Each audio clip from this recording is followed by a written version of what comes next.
Nilagdaan na ni Pangulong Ferdinand Bongbong Marcos Jr. ngayong araw ng Biyernes sa Malacanang ang New Agrarian Emancipation Act na naglalayong alisin na sa mga bayarin ng magsasaka ang utang ng agrarian reform beneficiaries. Kabilang ang mga interes, penalidad at karguhin na rin ng pamahalaan ang natitira pang balanse nito. Sa Bicol, mahigit 1,000 mga magsasaka sa rehiyon ang nabigyan na ng titulo ng sinasakang lupa sa makasaysayang simultaneous nationwide distribution sa ilalim ng bagong batas.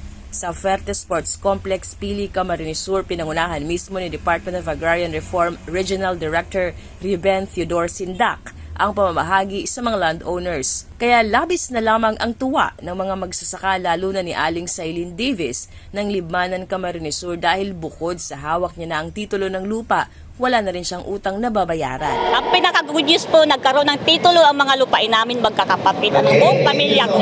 So, at mayroon na mapagkukunan ang aking buong pamilya ng ikabubuhayin nila. Yun po ang pasasalamat ko sa Pangulong Marcos, sa Kasadar, at tinulungan niya po kaming lahat. Hindi naman nakalain ni Vincent na sa edad niyang 30, pagmamayari na nila ang lupa na kanilang sinasaka. Para lawig lang po akong damulagig day sa dagaan na ini. Di may aram na mapapasamuya pala nini. Salamat po kay President Bongbong Marcos, tsaka po kay Governor Luigi Villapuerte. Salamat pong dakula. They are totally emancipated, as the word, as the title totally describes it, the New Agrarian Emancipation Act. Kinukondon po lahat ng mga utang para lahat po ng problema pinansyal na iniisip na ating magsasaka ngayon ay instead maituunan nila sa pag-iibayo ng mga binigay sa kanilang mga lupa at lalo pa nilang ma-improve ang production nila.